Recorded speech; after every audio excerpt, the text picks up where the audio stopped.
देने चाहिए या नहीं। अगर आप सोच रहे होंगे हम स्विमिंग से नहीं आए, पर देखकर लगता है मैं जरूर गया था। उन्होंने इस घर की कीमत क्या बताई? 45। उतनी नहीं होगी? क्योंकि ये ब्रेंटवुड है, वो लगभग आधा होना चाहिए। क्या वो एक ब्रेंटवुड है? नहीं, मेरा मतलब इस एरिया से था। मुझे भी लगा कि ये लकड़ी की बात कर रहे कर हैं। रहे हैं। बहुत फनी है। यहाँ का बाथरूम भी बहुत बढ़िया है। क्या आपके बाथरूम में एक सोफा है? हाँ, वो सच में? क्या? ओके, इनके लेवल पर जाना होगा। सबसे पहला रूल है यहाँ होनी चाहिए एक हीटेड सीट। बस यही? सोचो तुम इस पर बैठते हो और ये ठंडी नहीं है। मानता हूँ, हमें खुश रहने के लिए बिलियंस की जरूरत नहीं है। हमारे पास होना चाहिए एक बीडे और एक हीटेड टॉयलेट सीट। मैं सबसे ज्यादा वक्त वही बिताता हूँ। मुझे पता है मार्क को यहाँ टॉयलेट में वक्त बिताना बहुत पसंद आएगा, लेकिन हमारा यहाँ का वक्त खत्म हो चुका है, इसीलिए मैं आपसे अगले घर में मिलता हूँ।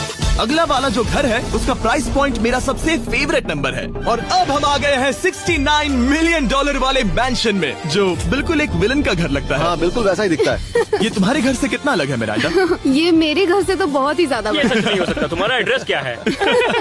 इस अजीब से दिखने वाले घर की कीमत मार्केट में पूरे $69 मिलियन इसीलिए है क्योंकि ये घर पूरी दुनिया के अलग अलग हिस्सों से इकट्ठा किए गए अनमोल आर्ट और मूर्तियों से भरा हुआ है। सोचो ये आर्ट वर्क्स कितने कीमती होंगे, हम सब अंदाजा लगाएंगे। क्या लगता है इसकी कीमत क्या होगी? शायद $1 लाख।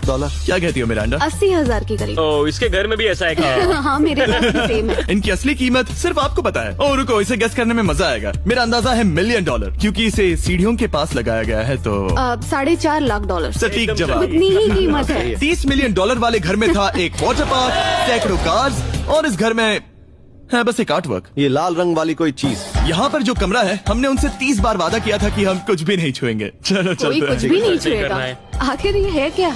ये है एक 1 of 1 fully analog custom home sound system, जिसे बनाया था वॉकमैन के क्रिएटर ने, जो ऐसा पहला डिवाइस था जिससे हम चलते हुए म्यूजिक सुन सकते थे। ये तो चीज ही अलग थी। अपने बेल्ट पर लगाओ और मजे से म्यूजिक सुनो आराम से घूमते हुए। मुझे नहीं लगता ये बेल्ट पर लगेगा।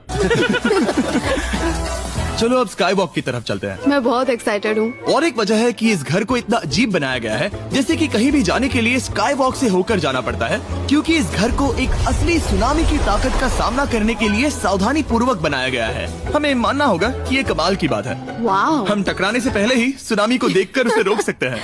और एक अच्छी बात है कि हम पड़ोसी के पूरे बैकयार्ड को देख सकते हैं। शायद जो आदमी यहाँ रहता है वो उस सामने वाले घर में किसी से चुपके से प्यार करता होगा। वो उसकी एक्स गर्लफ्रेंड है। ये तो रोमियो और जूलियट है। और अब जो हमने हमारे नेबर का घर देख लिया था, वक्त था हमारे आखिरी स्टॉप पर जाने का। वो आखिरी वाला घर, या फिर मैं ऐसा कहूँ, वो पूरे 139 मिलियन वाला घर। इस दुनिया का अब तक का सबसे लग्जरियस घर, मेगा मैंशन। इस विशाल से 36,000 स्क्वायर फीट में बने मैंशन में